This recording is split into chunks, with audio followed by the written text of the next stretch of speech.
growing up a Jehovah's Witness, they make it seem that the only people that were gonna be there for you and would lay their life for you are your brothers and sisters. And that cannot be true if you decide that you do not want to be one of Jehovah's Witnesses no more. I had times in my life where I thought when I was disfellowshipped that I want to take my own life. It's a normal feeling. But it's not the answer. You can't let this cult win. Don't just believe everything that people tell you. Don't just think everybody has the best intention just because they're part of a certain organization.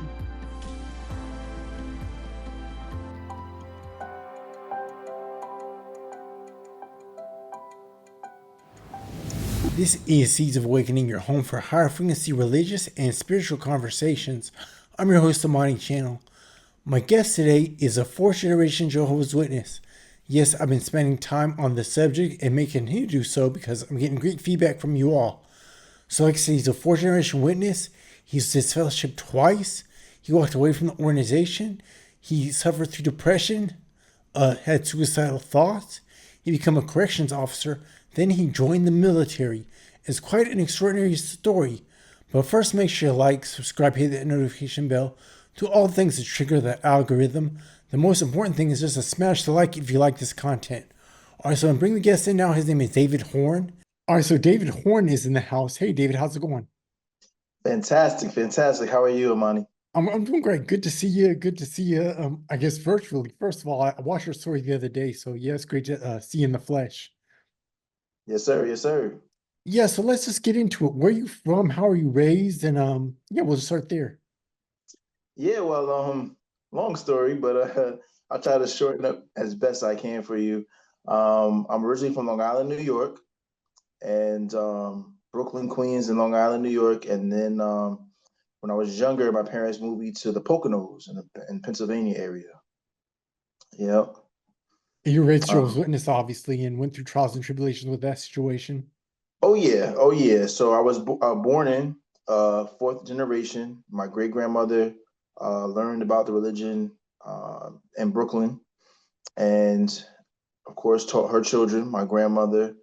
And then my grandmother moved from Brooklyn to Queens, New York, which had my father, and raised him up that way.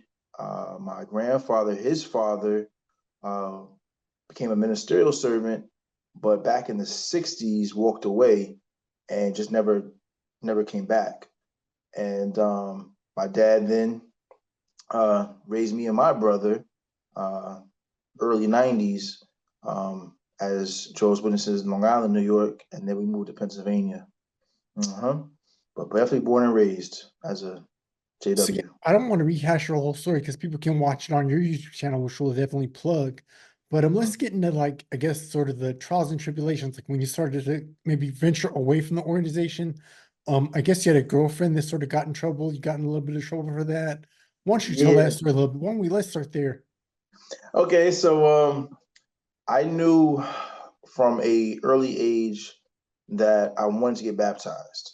Um, I feel that when growing up, I knew that for me at that time, I thought it was the truth. Put it that way, I thought it was the truth.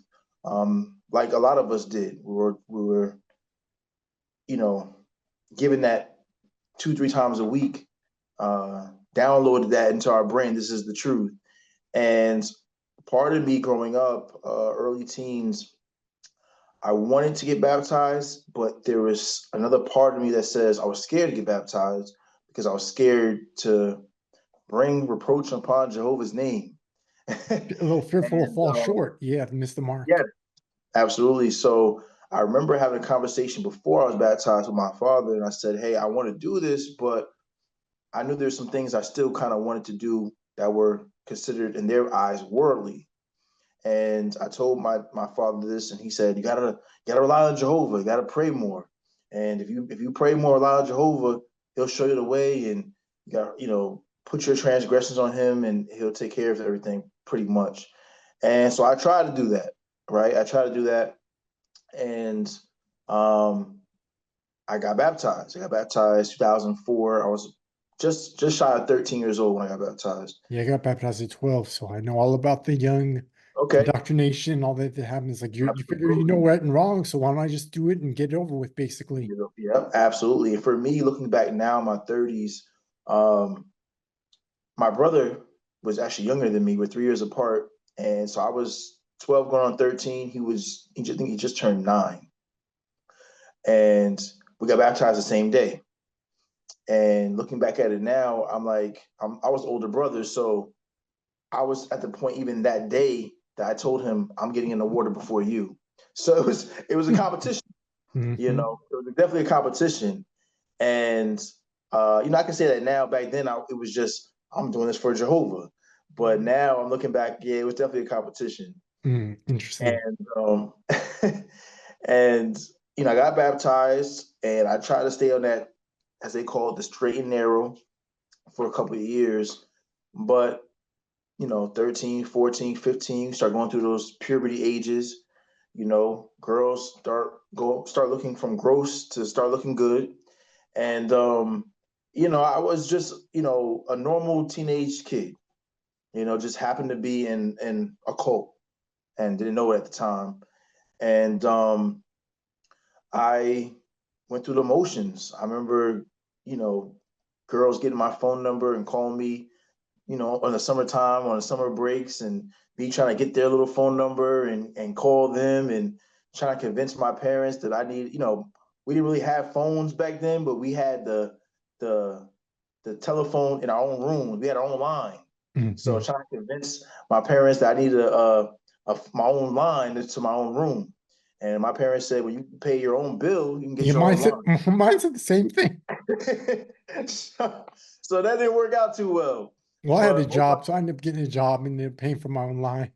Okay, yes. I didn't have the opportunity. So I tried to do it in the sneak tip. Both my parents worked. So when I got home from school from the bus stop, I would say, listen, you got from about 3:30 to about 4:30 to call me. After that, don't call my house no Hmm.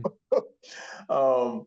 But yeah, I tried to do the right thing, and then I just was being a teenager, and I would kind of date, if you can call it that, back then, date I didn't care if they were Jehovah's Witnesses, they weren't Jehovah's Witnesses. I was just trying to, be like everybody else, be like a teenager. And I remember this one friend of mine, she introduced me to another young sister in another congregation that was my prior congregation that kind of moved in when my family moved out of that congregation. And we would just we would just see each other at picnics, congregation picnics. We would see each other at, congregation gatherings, as they would call them. And I just thought she was a nice girl. I would say, oh, she's a nice girl. I wasn't, like crazy about her. I wasn't trying to chase her. She wasn't trying to chase me. We just had mutual friends. And it went pretty quickly from mutual friends to boyfriend and girlfriend within the course of a couple of months. But it does that 17, 16, 17, 18. That's kind of how it goes. And being a Jehovah's Witness, that pool that you can pick from is very, very small, Hmm. right? So again, trying to somewhat do what was right. I wanted to date her the right way and tell my parents and all that kind of stuff, but uh, my parents still wasn't on board at that time. So I did what a lot of kids do, that are Jehovah's Witnesses, and kind of did it under the radar. And um, I was I was a kid that, for lack of a better term, I always had like a side hustle. I would sell candy. I would, sell this, that, and the third. Nothing illegal, but I sell candy. I would try to sell bike parts, whatever I could. And I had two phones in high school. So when people see me, they thought I was doing something illegal because I was very few high schoolers that had We two had two phones. phones in high school. I didn't have, well, I'm a little bit older, so I didn't even have a phone in high school, but two phones. I had two phones at one point. So this is like mid 2000s, 2009, 2010. And I don't even think my parents knew I had two phones. I think they just knew I had one. But anyway, So she would get in trouble for whatever reason. She was a little bit younger than me. And I got you, babe, no problem. And I give her my other phone. And we would do that every once in a while when she get in trouble. And I remember the one time she got in trouble, I can't remember what for. And I said, like I always do, babe, I got you. No worries. I gave her my phone. And being young, testosterone, estrogen, she would send me pictures and nothing too crazy, but she would send me little selfies and I would send her pictures. And the one day we talk after school every day.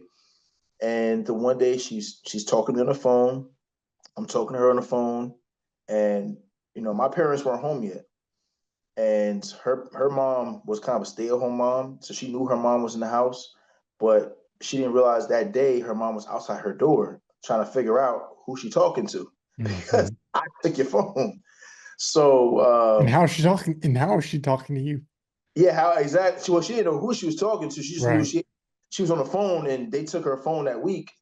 So she I heard somebody open the door real quick, and I heard a commotion on the side. So I'm like, hello, hello, and I remember hearing she can't talk to you right now, and click, and I was like, oh boy, this isn't good. So I said, this is not good because the prior conversation that me and her had was like, I told her, I said, the pictures that you sent me, you need to delete those pictures ASAP.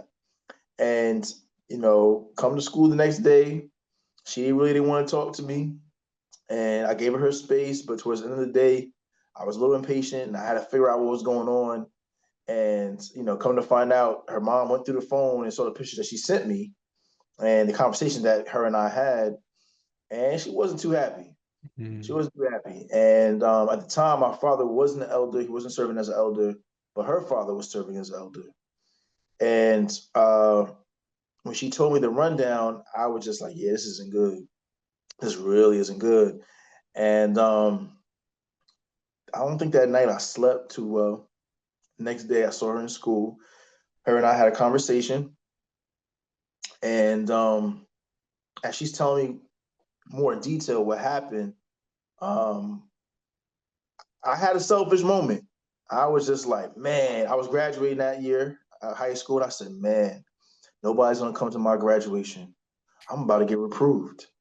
I had all these people coming to my graduation, gonna give me graduation money. This isn't gonna happen now. So I had a selfish moment, right? Kind of forgetting about her, even though me and her both involved. And when I kind of snapped back to reality and saw that she was going through what she was going through, I was like, okay, we got to figure this out together. And I knew that um, she came from the congregation that I left before, so that congregation knew me. The brothers knew me. That was the congregation I actually got baptized in. So me and my brother. So and I gave my first talk actually at 7 years old in that congregation as well. So they knew my family, and I knew that things were going to come pretty quickly in a negative sense. Um, once I told my parents about that. So what happened? So I'm trying to fast forward a little bit for you. Um, she told me that she was going to go to her parents, and her mom knew, her dad didn't know yet, and so she was going to tell her dad herself. And I remember I said, all right, well, I need a couple of days because my father was a little different. So I gave myself Was he about was he was he strict or was he my more? dad. Yes, my dad was very strict. It was how you would think a mom would be with her son, very protective. That's how my dad was. Mhm. You would think that I was his daughter. That's how it was. It was very strange. The way my dad was. He was very strict, especially over me. My brother wasn't the same way, but he wasn't the same way. But with me, he was very, very strict. Um, and maybe because I was his firstborn, maybe because all the stuff he did in the past, he just saw me and him. I don't know. Couldn't tell you, but he was very strict. So I had to give myself some time to kind of figure out how I was going to word it to him. And one day he was in his office, and I said, "Listen, I need to talk to you." And I got to pat myself in the back a little bit because I just manned up. I said, how I looked at it, if he's gonna beat my ass, he's just gonna beat my ass. But that's how I looked at it at the time, you know. And I told him, I said, listen, I need to talk to you. Something that's kind of serious, and I feel that I need to talk to you directly, man to man, about it. So he said, okay, what's going on? And so I said, listen, I started dating a sister. He kind of he knew about the girl. He's seen her at conventions. He heard her name through, I guess, the grapevine. She never had a bad reputation or anything like that, but he heard about her. And I said, me and her, been dating. And her mom, caught wind of a conversation that her and I had and gave him the whole rundown, about the phone and everything. And then, I told him about the meeting her, pretty much going on dates and meet her at the movie theaters. That me and her would meet at the movie theaters and then take my friend's car and go wherever, and kind of just as they would call it in that organization, heavy petting, right? Right. So we didn't go all the way, but we did some heavy petting. Right. For, for your viewers that don't know For what the that viewer, is, you can use your imagination what that means. yes, exactly. So he his reaction was different from what I thought it was going to be. His reaction was actually a lot better. He actually thanked me. He actually thanked me for coming to him directly. And he was like, it took a lot of courage for you to come to me. And I told him, honestly, at that point, because everything was, all the cards were out on the table, I said, honestly, I wasn't going to tell you, but she already got caught. So Mm-hmm. it's going to come to you eventually, right? And, but I knew that I remember, I told him, I remember a conversation that you and I had, and you said, if I ever got in trouble, please come to me first so I can kind of understand what's going on before other people get involved. And I'm glad I did, do it that way. He respected me for it. I want to say he kind of went to bat with the elders for me. I can't really, verify that, but I want to say he did because I know he had a couple private conversations with one of the elders that was on my judicial committee. But yeah, I told him, and he asked me. I think I just turned 18 at the time, and he asked me if my first meeting with them as a committee, did I want him to sit down with me? Because if I was a minor, he would have to sit down with me. But Mm-hmm. because I was 18, he asked me. It was optional. It was optional, yeah. So I said no. I said, I did this, and I'm a, stand on 10 toes down, and I'm a, handle what I got to handle, which he respected. And you know, as the story goes, they just fellowshipped me the first time around. I never got reproved before. I never got privately reproved, publicly reproved. They just hit me with their hammer with disfellowshipping, or as now they call it, removing. So let me take back to the meeting, I guess, the judicial committee. Were you repentant or were you like remorseful in this meeting? Yes. So if anybody has uh, been through that committee with those elders, it's very intimidating, Mm-hmm. right? So it's three elders. Um, it's usually across from a table from them, and they're writing. Each elder has like a notepad. At least in my situation, they did, and pretty much everything that you say, they're writing down.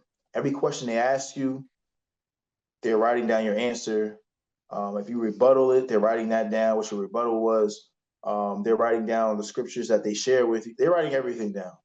Um, and it's very kind of intimidating. They've asked a lot of personal questions that sometimes you're like, I don't know what that has to do with my situation. Mm-hmm. They asked me personal questions about her that a lot of times I didn't even know the answer. They wanted to know things, what positions were you in, and it was like, what does that have to do? I'm telling you, to do with anything. What I messed up. I did something that was wrong in Jehovah's eyes. Why do you need to know all these details? So it's very intimidating. I can only imagine as a male, it was intimidating. So I can only imagine as a female being around three men, how can it be? Ask all Um, sorts of private, personal questions. Like you're a teenager, you're not, you yeah, haven't really done anything. So it's like, why didn't you know that? Yes. And I felt that I was kind of prepared for it because my father he was elder previously, and then he was removed early 2000s. So he kind of prepped me, so to speak, of what to expect. So I was a little prepared. And some people don't have that. So I was kind of fortunate. But even then, I was repentant. I cried. They gave me tissues and all that kind of stuff. And I said, I'm sorry. I don't know how many times. Um, and then I don't remember them giving me like for lack of a better term, a verdict right then. They said they're gonna pray on it, talk about it, and a couple of days later we'll circle back with you. And then when they circle back with me, that's when they hit me with the whole we're gonna disfellowship you. They give you the option, at least at that time, this was 15 years ago. So at least at that time, they gave me the option of appealing it. So I felt that, hey, I didn't go all the way. Hey, I know she was repentant. I know she already talked to her elders. And me and her, they didn't want us to have contact, but we still were in contact with each other at that time. Um, I think that it was mostly face to face. So we just had contact kind of in school. We didn't have contact over the phone. And she kind of told me what was going on in her judicial committee. And I kind of told her what was going on in my judicial committee. And I was honest with them about pretty much the whole situation. I was honest with them, but I didn't feel I deserved to get kicked out. Right. So I filled it, and I remember when I went home that night, after I told the brothers I was going to appeal it, my dad asked me what happened. I told him, I said, I feel like they're wrong. I feel like I shouldn't get this fellowship for that. I feel like, they're kind of overstepping. And he just kind of got quiet. I remember, the drive home, he got quiet, and he said, listen, you can appeal it. But he said, in my, I think Tommy was 40 something. He said, my 40 years, 50 years, however old he was at the time, he said, I've never seen nobody appeal it and win. Successfully. And how I looked at it was, I'm gonna be that one because this is wrong. At the time, I didn't really understand the politics of the Mm-hmm. religion. I didn't understand the pecking order. I didn't understand. And oh, I forgot to leave this out. I left this out. I meant to say this. Um, when I told my grandmother, because my grandmother, we moved from New York, we moved to that particular congregation, and then like we stayed there 3 6 months, and then we moved to the congregation I was baptized in. But that congregation particularly the elders had an issue with my grandmother because my Oh, grandmother was she was one of those sisters that she gave the elders a run for their money. Like she was one of those she was a nightmare for the elders in that congregation. They didn't care for her. And what my grandmother would do was she would have these little get-togethers with the elders' wives, and they would be drinking, and the elders' wives would tell stuff that's going on in the congregation. And my grandmother would kind of, gossip. yeah, she would get all that information. So she would hold on to the information. And then when an elder that she didn't really care for, elder approached her that his wife came to her little gathering that had been drinking too much, she would tell him about himself, like, well, you're not pleasing your wife. Well, you're Wow. not doing this. You're not doing that. So they had it out for her, right? Mm-hmm. And they could never get her. She wasn't married. She wasn't you know, they couldn't get her in anything. Even when they tried, they They couldn't get couldn't her in nothing. disfellowship her They couldn't basically. fellowship her. So when I came around, I didn't know all this stuff. I learned this afterwards. But I remember the right before I got this the right before after the I'm sorry, I'm going back, I'm jumping a little bit. But after my appeal, and I lost the appeal because I had another group of elders, another three elders came in, looked at the notes that the other brothers put. So at one time it was six elders and myself. Wow. And I remember I'm gonna get to where my grandma comes in with this, but I remember this one elder in particular. I'll never forget his face. I remember his name, and he asked me some of the same questions that the original elders asked me, and I answered them the same way. And he said to me, the question was, so if you had a daughter and you did what you did with this young lady, and somebody did that to your daughter, how would you feel? And I told him, I said, brother, so and so, I don't know how I would feel. I don't have children. And he said to me, he looked me dead in my eye, and he said to me, I'm gonna tell you how I would feel. I would want your head on a wall. And I was like, wow. Like I didn't say wow, but in my head I was saying wow. Your Right? face probably said, "Wow." My face probably said wow, absolutely. And I was like, is this God's organization? Is this somebody that God chose to be an elder that he's gonna say Right. that to me? You know what I mean? But I was 18, I was young, I didn't have the boldness I have now. I didn't have that oomph, right? So I just ate it. I just took it all. And after that meeting, they made, of course, they stood with their decision of disfellowshipping me. I started telling my family members before they made the announcement. I told my grandparents and everything like that on both sides of my family, and I told my grandmother, I said, this is what I did. Um, I'm getting this fellowship." And the first thing out of her mouth was like, "No, you're not." And I said, "What do you mean I'm not?" And she said, "You're not getting this fellowship because of something that you did." I said, "Grandma, yeah, I am." She said, "No, you're getting this fellowship because they can't get at me. So Mhm. because you're my firstborn grandson and they know how much I love you, they're coming after you because you shouldn't get this fellowship for that particular act." And I Right. was like, whoa. I said, I was in shock. You know what I mean? I was in shock when she said that. And it was still, I still had this fellowship. It was still out of my control. Um, but I think that this is just my belief. I believe now, looking back on it, that she was right because they let me back in 6 months, Right. and they Let don't me do ask you that. this: what did they dispel? What was the grounds for which they disfellowship? What did they say was their reasoning?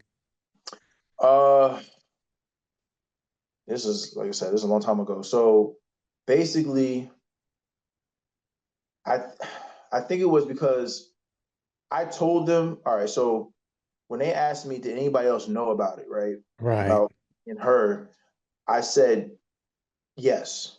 I said yes to my friend that had his car. He knew about me and her because I would take his keys and me and her would hop in the car and we'd go where we Do wanted your to go. thing. Right. But I never told them that he knew about our escapades, Rendezvous. Right. and they didn't. I don't think they believed that. Okay. So that's the reason why. You know what I mean? I might have got reproved. Again, this is the politics, but I might have got reproved if it was my car and he had nothing to do with it. Right. There's no other Maybe, parties involved with the act. yeah, maybe that's what could have Hmm. pushed it. Um, but who knows? Who Because knows? the way I learned it when I was coming up was that you get this fellowship where you're unrepentant, when you don't want to serve Jehovah anymore, and kind of done with the truth. That's when they disfellowship you. Yeah, But if you I was still are like, repentant, they will reprove you. But of course, there's the issue of who else knew about the sin, So mhm. Yeah. So they couldn't prove. Like they asked him, did you know? He said no, I didn't know what they were doing. He said I didn't know he took my car. Yeah, but mhm. he said I never asked him. And it's true, he did never ask me. He could have.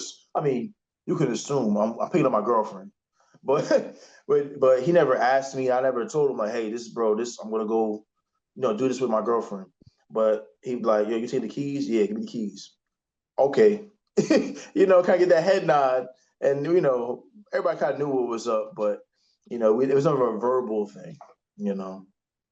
So Yeah. Joe's Witnesses have gotten a lot of heat for their shunning practices. Why don't you get into that? What was it like when they said you were disfellowship? What was that like for you personally? What did you know about your social life? What does that do to you psychologically? Oh man, it was a lot tougher than I thought. Um, I went through I went through some depression. Uh, there was several times where I wanted to take my own life. Um, I never tried. And I think I never tried because I didn't want to do it wrong. Hmm. I didn't want to do it wrong, and I end up maimed in some kind of way, or I did it wrong, and now mentally slow or something like that, I'm still alive. I think that's what kind of scared me from doing it. But I looked up how to take my own life a couple times. Mm, Um, and it was that practice, I don't care what nobody says, it's never loving. Um, it's just not loving. Um, I've seen other people that were older than me before I got this fellowship and understood what that all meant, get this fellowship, and I saw how the brothers, the congregation treated them, and I hate to say I was a part of that, but I was because that's what I was taught. You know what I mean? And looking back on now, I'm like, man, I was a part of being somebody that helped shun somebody, mm, and it was done to me. It was horrible. It was horrible because I knew that I was repentant. I knew that I wasn't a bad person. I knew I just made a mistake. mm. And you know, I've seen, being in law enforcement, I've seen people go to prison for murder and their families still talk to them. So I've seen guys be in prison for rape and their families still put money on their books. So knowing that I never even committed a crime and my family was treating me worse than somebody that committed rape or murder, it was tough. It was tough. And there's a lot of people that don't know about. There's a certain site called Silent Lambs, and if you're not familiar with that, it's kind of sad. But if you want to do your research, it's called Silent Lambs, and it's stories of people that have committed suicide, uh, or people that their family members are left behind, and they talk about their story of their loved ones that committed suicide or of that things of that sort. And it's sad. I mean, fathers, mothers, sons, daughters, just because of this religion. And I read some of the stories, and it got to a point where it was just making it worse for me. And I knew that I had to stand up for myself because nobody was coming to save me, right? And I knew that I knew that suicide wasn't the answer. I knew that it was gonna.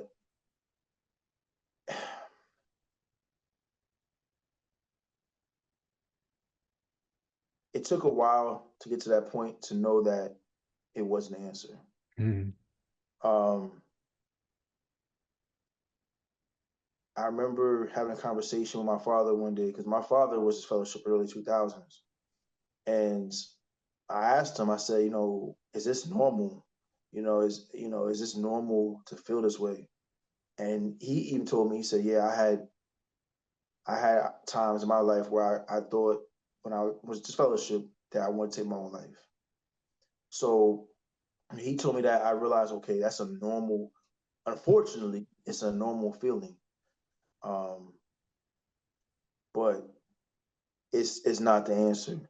You can't let this cult win. And when somebody takes their life, they won. They've won full control over your mind and your body at that point. And once I realized that, I said, I'll be damned. I'll be damned. You may be able to control the people around me, but you're not gonna control me. mm. And once I realized that, it was off to the races. I didn't care what nobody thought of me. I didn't care how they felt about me. I started to love me and invest in me, and that's when things started to take a turn. All right, so we're talking to David Horne about his experience with the Jehovah's Witness organization. He's a fourth generation who ended up getting his fellowship during his teenage years. So you went through this period of depression. Did you want to get back into the organization? What did you do after you got this fellowship?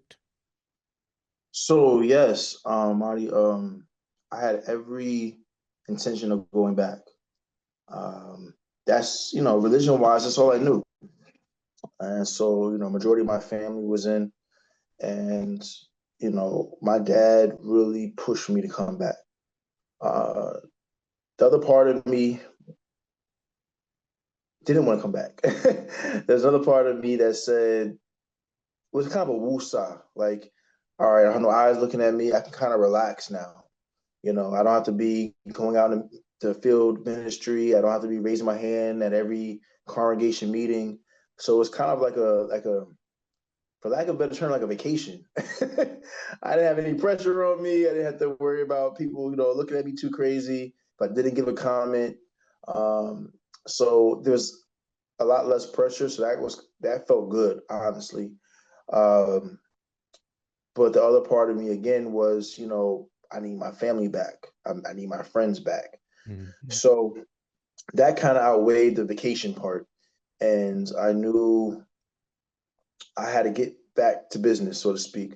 I had a job at the time that I worked just the weekends, excuse me, Saturday, Sunday, and one day during the week, Monday, 12-hour shifts. And then during the week, I had off.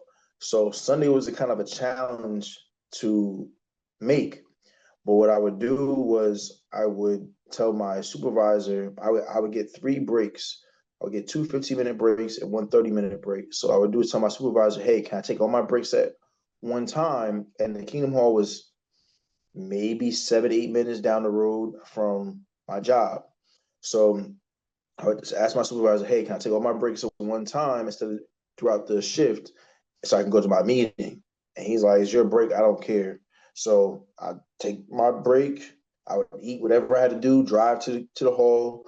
I would be there in time just for the talk, and then I would go back to work. And I did that for what, pretty much the 6 months that I was out. And I think at like 3.5 months, 4 months, my dad said, "Put your letter in."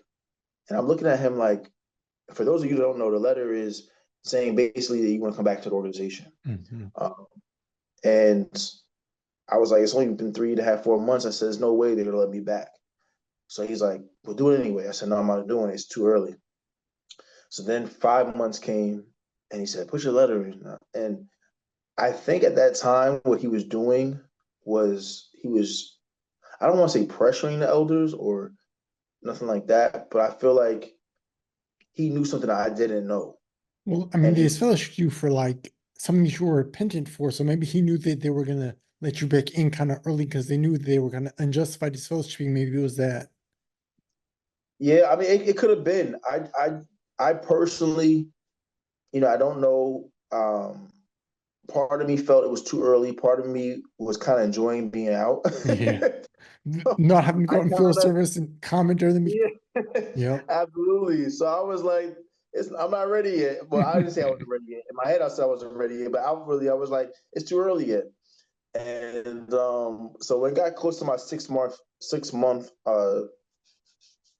time frame, I said, you know what, I'm just gonna put it in to make him happy because I know they're not gonna let me back in at 6 months. And Mhm. when I put it in, they said they accepted it. I was like, oh snap, I'm coming back. um, so they, like I said, I put my letter in, they accepted me back. Um, and I wasn't expecting to come back so early. And at one point, I kind of wasn't ready to come back. I started enjoying my life as a regular person. So now it's you guys kicked me out. Now I'm enjoying life as a regular person, but now I have to come back. so so it was a whirlwind of emotions. Um, but part of me knew that because I enjoyed my life on the outside, so to speak, that I'm not going to stop doing what I'm doing. I'm just going to deal with people differently. Maybe I won't just deal with Jehovah's Witness girls or something. Mhm. That was kind of my mind at the time. I'm just going to do it with regular people. So, Yep. you know, um, and that's what I did. I went out. I still go to clubs. I was doing stuff that normal young people would Young people do. stuff, yeah. What you say? I said doing regular young people stuff, just out there having Young a people good time. stuff. It just kind of changed my circle of friends that I knew that I couldn't get in trouble because they weren't witnesses. Hmm. Um, and that's what I did. I would go to different areas, go to clubs and stuff like that, lounges. And but part of me was like, you know, you got in trouble with this girl. You said you loved this girl. You said you before you got this fellowship that you wanted to marry this girl. So hey, David, you gotta get your stuff back in order. So I slowed down from that little lifestyle, and I was like, all right, you know what? Her parents probably think the worst of me, but now it's time to show her that I'm the guy that she should be with. So I remember before I called her, I talked to my mom about it, and I said, listen, I love her, so on and so forth. I'm get in contact with her. My mom very much encouraged me not to. Um, but at the time, I was an adult legally, so it's nothing she could really do. But she encouraged me not to. And her reasoning was, you're just getting back in the organization. You're still kind of spiritually weak. She's spiritually weak. You guys should give yourself some time. In my mind, 6 months was long enough. so, Right. so I think I waited maybe 2 or 3 more months, and I decided to reach out to her. And on the terms that we had when I left or I kicked out, we were very strong. Our connection was very, very strong. And I was assuming that even though this time has passed, that it was going to be just as strong or even stronger because she missed me just as much as I missed her. And how wrong I was. So I reached out to her, and it wasn't the response I thought I was going to get. And that hurt me. So now I'm back in the organization. I have my family back, so to speak. I have my friends back. But the girl I really cared about, I got in trouble for, giving her a second phone, all this other stuff. Now she doesn't want me in her life. So that was a different kind of depression. But I got through that, started going out more, hanging out with people that I shouldn't have been hanging out with, but I did. And but yeah, I kind of just started doing my own thing. I started working more. I took on another job that was further away from home, so I was on the road more, and I started going to meetings less. And then eventually my story came to a strange curve because um, after I realized me and her were never going to be together, um, I started dating somebody else that was in the organization. Yep, In the organization? in the organization. Okay. So you broke your Yeah, own rule not to date Jehovah's Witnesses. yeah, I broke my own rule, but she was she wasn't a normal witness, put it that way. She was kind of on the same wavelength that I was. We were kind of there, but we weren't there. And you know, long story short, me and her ended up getting married. Yeah. So you obviously on Jehovah's Witness now. So what led you away from the organization, or what did you get disfellowshipped again? What happened there? So I didn't even get this story out on my own channel, but I'm gonna brief you guys a little bit on my channel. So I end up getting married about a year after all that situation happened. Um, and she was a witness.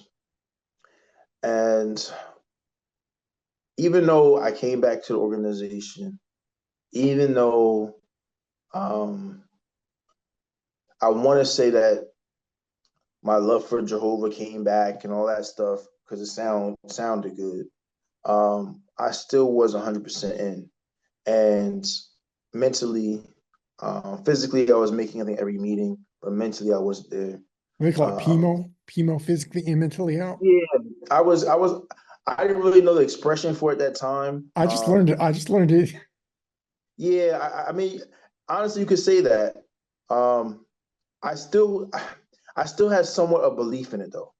I Mhm. can't really 100% that I still had somewhat of belief in it, and I think that at that time in my life, uh, my wife, I felt that I had to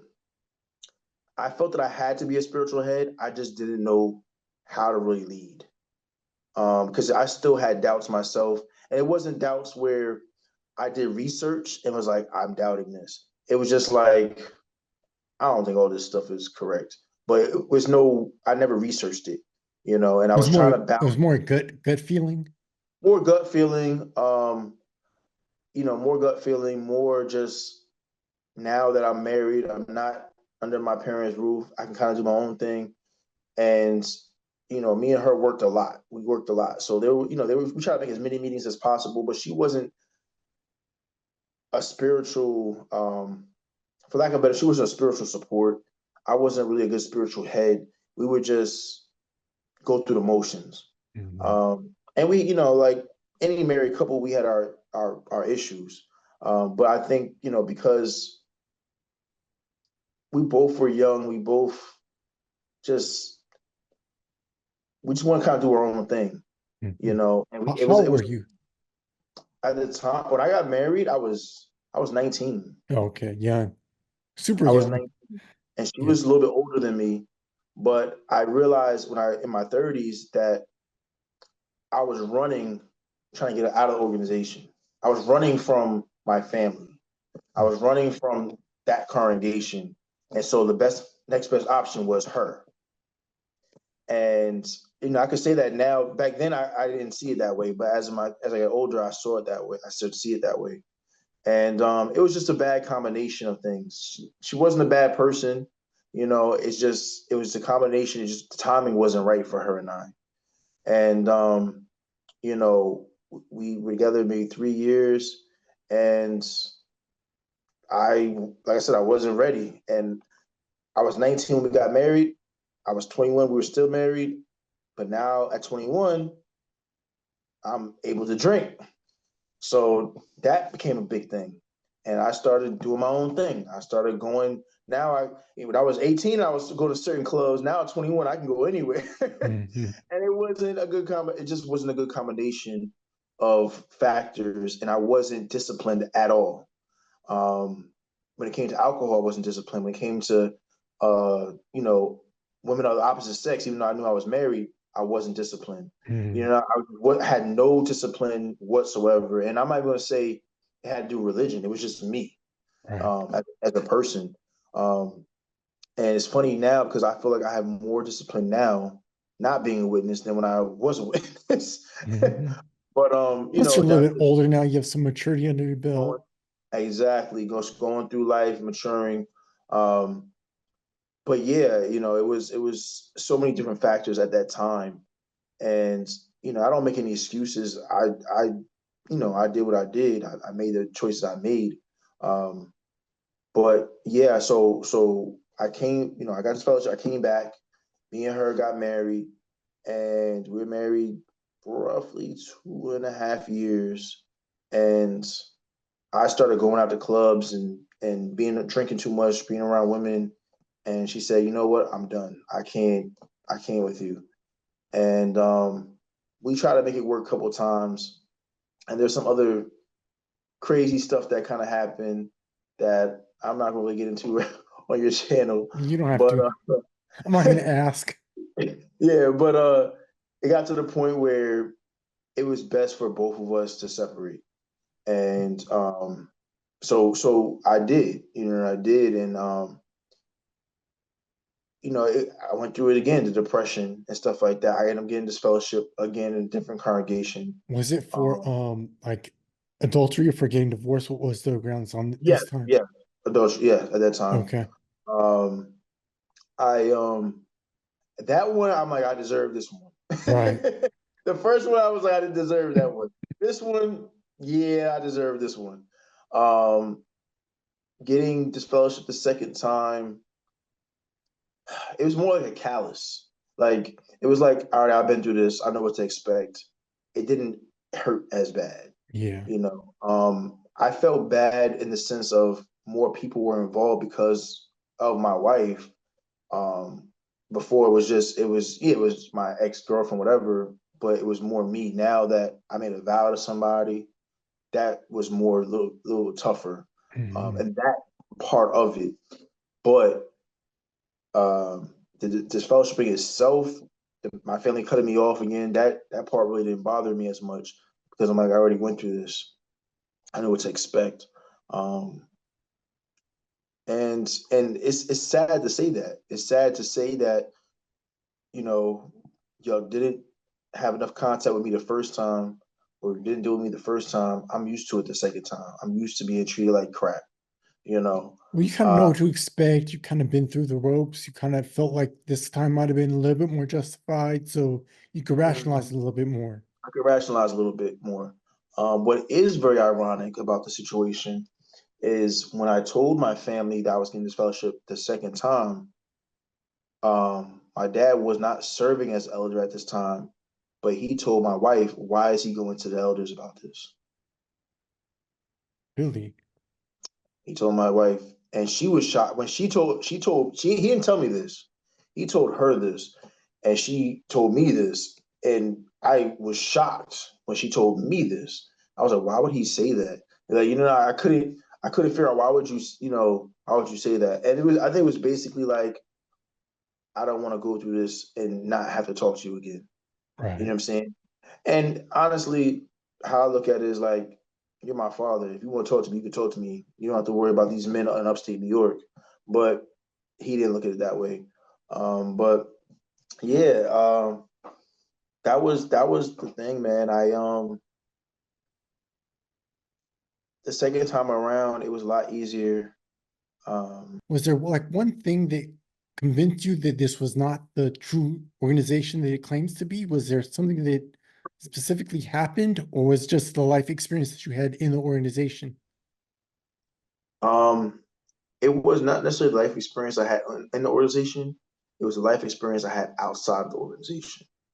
When me and my ex-wife split, um, I didn't have much. I didn't have the best paying job at the time. I didn't have much money saved up, and a couple weeks prior to her and I splitting, I had a friend of mine. It was a female, and we worked together. And I was kind of telling her like, listen, me and my wife going through it. It's not a good situation. I think that very soon me and her will be splitting. And she said, David, if you need a place to lay your head, you can stay at my house. And it wasn't on anything sexual. It was just her being a friend. I want to put that out there. And I had to take her up on it. Um, and the person that I married was a Jehovah's Witness. I was a Jehovah's Witness. Things got so ugly that I had to call a friend of mine that wasn't Jehovah's Witness. Him and his girlfriend helped move my stuff out from the house, and then I moved my stuff to that same person I used to work with into her apartment. So three people that helped me that were not Jehovah's Witnesses helped me get out of a very dangerous situation, or could have been potentially dangerous situation, that was with another Jehovah's Witness that vowed to love me and I vowed to love them. But these other Mhm. people that were Jehovah's Witnesses helped me out of that situation. And this woman, again, we worked together. I didn't have no car at the time. So she would, work the same shift, thank goodness. She would take me to work. She would take me back home because we worked the same shift. She allowed me a place where I could lay my head, bathe myself, and gave me food to eat, and never asked for nothing in return. Mhm. This A so-called woman, worldly person, right? worldly person, she smoked weed every day. She had a blunt in one hand and she had a cigarette in another hand after work every day. Pass it over And here. yeah, and sometimes some liquor.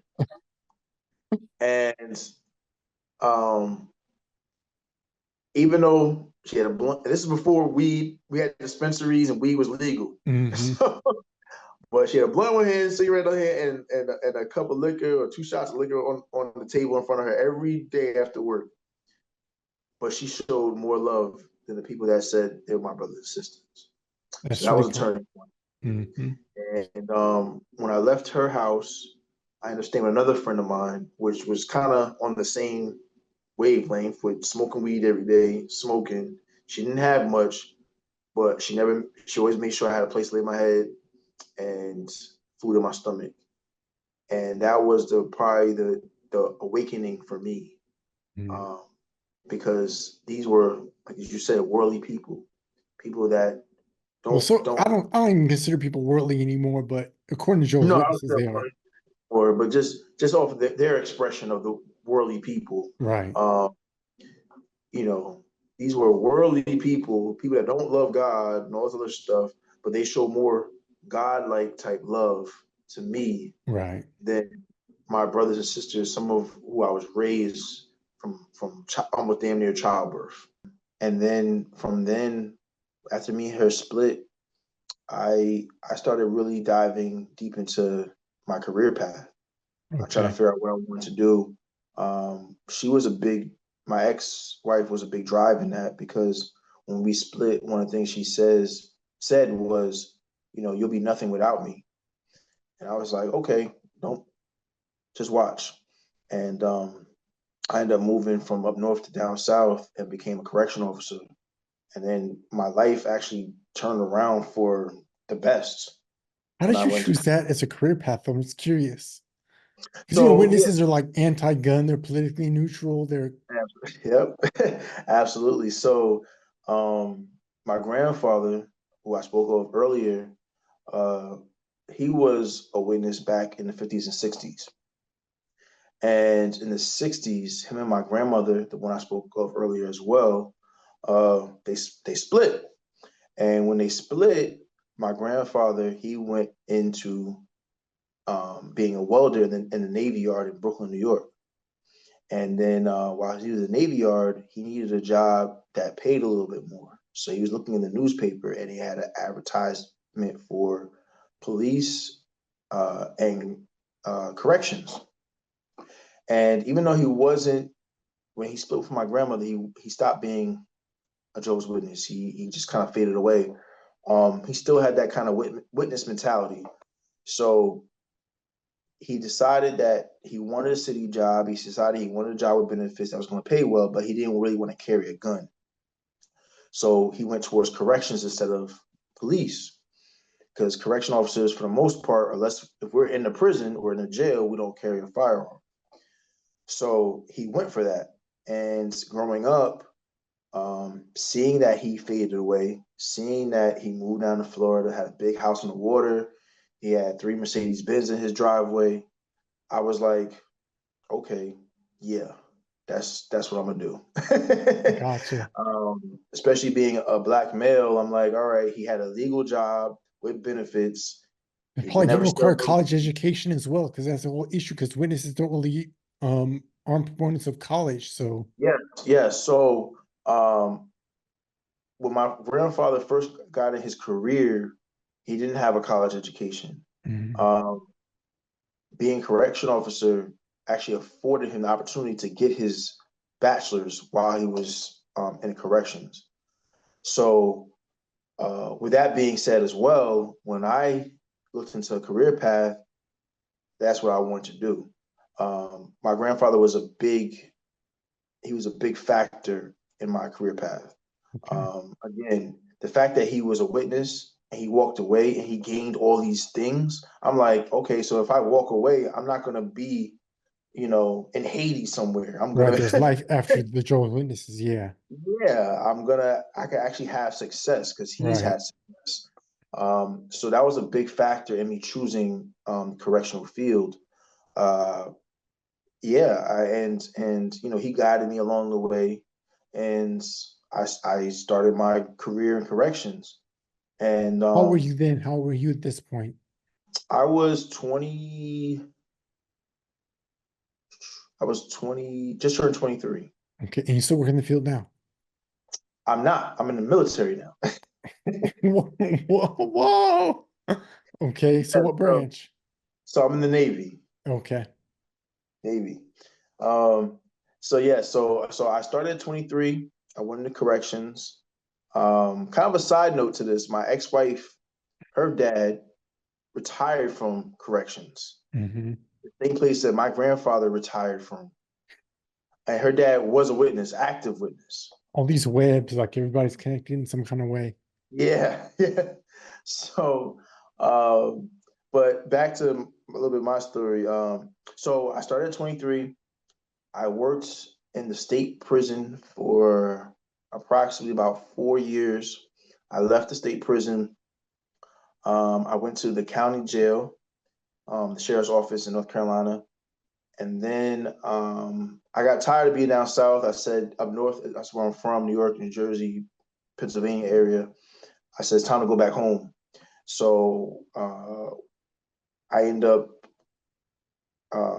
getting married, got divorced, got married again, somebody that was not a witness. And I moved back up north, me and my wife, and started a county corrections up there. And then from there, I went to the feds, or to federal corrections, with all the big dogs. Talking about like the John Gotti type, Mm-hmm. mobsters and gangsters. Ricos and all that. Yes, did that, and something kind of always intrigued me about the military, but because of how we were raised, it was a no-no. So, but at this point, I started to get more, for lack of a better term, more bold, more or less fearful, knowing that I'm never coming back to the organization. Where I'm like, you know what, I gotta do what's best for me and my family, and I don't have the support. I don't have the financial backing of somebody paying for my schooling. I have, at this point, I had one kid. I said, I got to do something um, to look for the future. So corrections paid me well. I made a good lifestyle, excuse me, for my family, but the military offered me more benefits and education wise. So for a couple of years, I was going back and forth. Should I do it? Should I do it? Go to the military, and then COVID hit, and as you know, the world shut down. And at that point, that was kind of a turning point for me because I was wondering, is this Armageddon? Am I out? Am I going to die now? Right. And I'm pretty sure a lot of ex-Jehovah's Witnesses kind of thought the same thing, like, I oh never no. thought that. That's No? interesting. I never thought that, but that's interesting. Maybe I've been out for so long that it was never a thought in my mind. Okay, well, for me I it was a understand. I thought. understand why. Yeah, I definitely understand Yeah. why, but I'm just reflecting back on myself. I never didn't think that. It's Mhm. interesting. Okay, yeah. So, in my mindset, it really worried me because now I started quoting scriptures to myself, the times to the end, and like it was just, excuse my language, Pestilences and earthquakes in one place after another. yes, it was like excuse my language, it was like a mind fuck. Hmm. I was a Christian, I'm sorry, I apologize, No, it's all but good. No I offense started here. battling. I started battling with it, right? But I said, and then the other part of me was like, every hundreds, thousands of years, history rotates, history repeats itself. Yep. You know what I mean? So it's just history, and things gonna, back in Bible times, there's pestilences and stuff like that. So it's just I had to kind of retrain my brain. Yeah.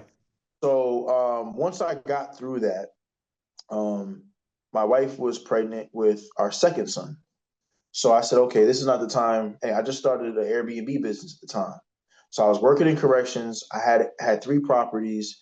My wife was pregnant and it's COVID. I said, it's not the time to go to the military. It's just too much stuff going on. And this was like, yeah, 2020. And I said, okay, it's not the time. And then 2022, my other uh I left corrections. I went full fledged in my businesses. And 2022, I had an amazing year income wise. 2023, amazing year income wise. And uh, whether somebody chooses they're Republican or Democrat, doesn't matter to me. But when somebody came into office and things started to change a little bit, my income started to change a little bit. Hmm. And 2024, and into 23, 2024, beginning of 2024, and drastically to the point where I was working three times as hard to make the same amount of money. And I said, okay, something has to change. Something has to change drastically. Because inflation, everything was just getting so expensive. Hmm. And I figured something out quickly because I had three properties. I still had the place I was living at, and I'm paying rent over here. It was a lot of money going different places. Yeah. So I had to simplify my life a little bit. I had to make a quick adjustment. And I said, all right, how can I make this adjustment and take care of my family, still keep my sanity? And the military offered me that opportunity. Um, so I said, I'm not a witness no more. I can care less what they think. I got to do what's best for my family. sign me up. To put it simply, things kind of in my life besides my businesses kind of calmed down. With having kids and all that COVID stuff was kind of dead. So I said, all Hmm. right, this is kind of time I can do that. And so I signed up for the military. And that was an interesting conversation because I told my parents before I went to the military that I was going to go in, and they both, again, active Jehovah's Witnesses. So that was an interesting conversation. How they Yeah. take it? Um, Better than I thought they were going to take it. The only thing my dad really said was, you've been doing your own thing since 19. So what is there to say now?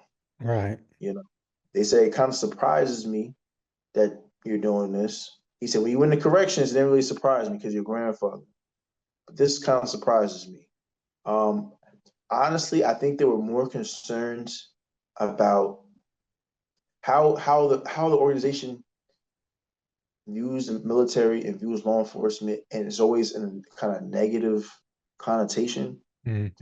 They're always showing pictures in their publications of like brothers or sisters in the basement, and the military's coming in, and it's always like a real negative thing. Hmm. And I think that brainwashing is so embedded in them.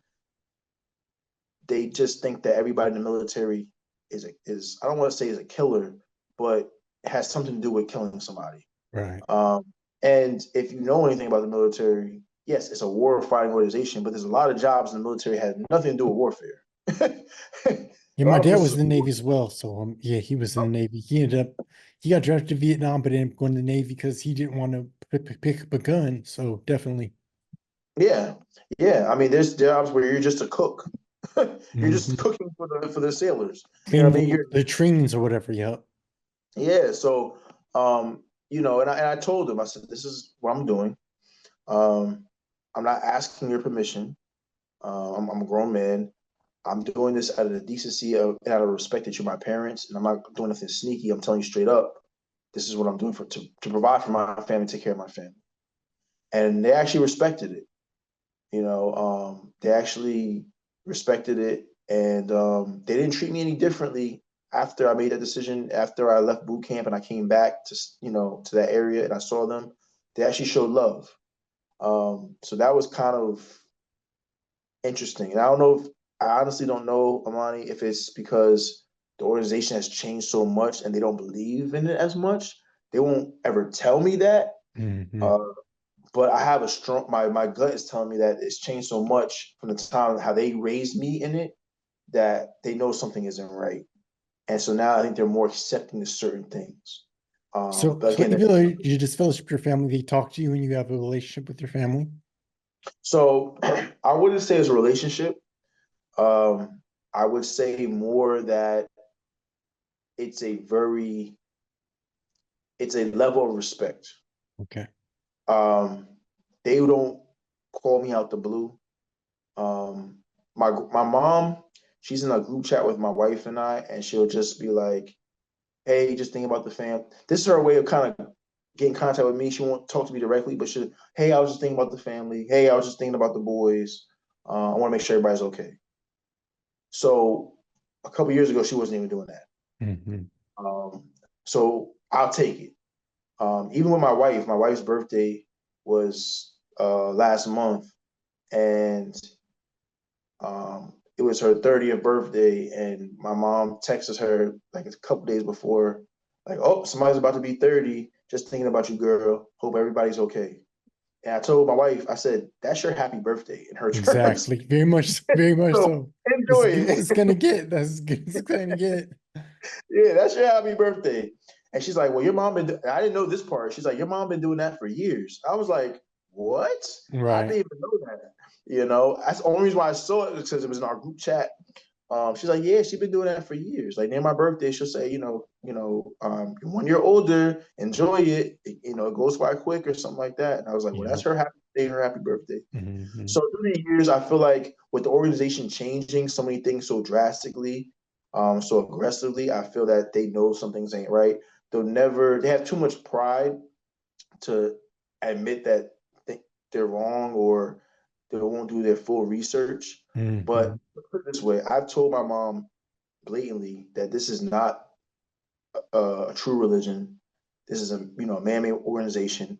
I told my mom blatantly that I'm never coming back to this organization ever, and she still talks to me. Right. So for that, I think she knows it's not, Hmm. because after saying the way I explained it to her, I gave her a long message of why I was never coming back, and for her to still be in conversation with me here and there, that tells me that she really doesn't believe it. Because actions speak louder than words, as far as I'm concerned. Definitely. So where are you now, spiritually or religiously? What do you believe in? What is your faith taking you? Okay, so I'm not religious at all. Okay. Are I you atheist? respect. You believe in God still? Yeah, I believe in God. I believe that I couldn't be where I'm at. I know it's kind of funny, but I couldn't be where I'm at if It's it facts was for though. God. It's true. Yeah. But I don't trust religion. Hmm. Um, and that's it's just my personal thing. If it works for somebody, cool. I'm not here to go against anybody that believes that it works for them. That's fine. Hmm. Um, I don't really trust um, religion as a whole, whether Catholic, Muslim, whatever it is. I don't trust them, and it could be just I'm scarred from that religion. It could be that, I don't know, but spiritual, yes, I believe that I believe in spiritual connections. I believe in spirits. I believe in Jesus. I still believe in God, Yahweh. I just don't believe that that's his one and only organization. Yep. Um, I believe that he uses different people from different organizations. I believe that, just because, just like that one scripture says, just because they call the name of Jehovah or God doesn't mean they go into the kingdom. I do believe that, because Jehovah's Witnesses call the name of God, and there's a whole lot of them that should they ain't gonna. Hmm. So you know what I mean. So but I've seen through my life experiences, I've seen God work without religion. I didn't step in the Kingdom Yep. Hall for over a decade, and I've seen God still guide me and protect me. Yep. Uh, and with people and from people that had nothing to do with Joel's Witnesses. Right. So that was an eye opener for me, and I'm thankful that I've ran across those people, have crossed my path during my journey. But yeah, I'm definitely consider myself a spiritual person, spiritual being. I'm just not religious at all at this time. David, if someone wants to view your videos on YouTube, where would they go to your channel? Where's your channel? Where can they find you? KOV TV stands for King of the Valley because I used to live in Lehigh Valley in Pennsylvania. KOV TV, KOV. I talk kind of fast, so apologize for y'all. KOV TV.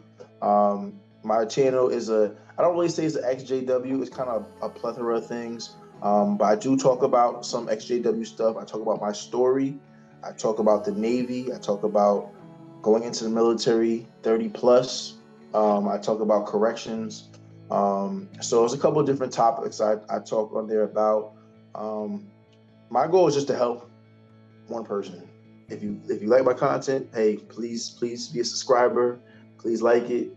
Come just listen to my story. I'm not here to sell nobody, but if I can help you, just like the way Amani's here to help, that's what we're here for.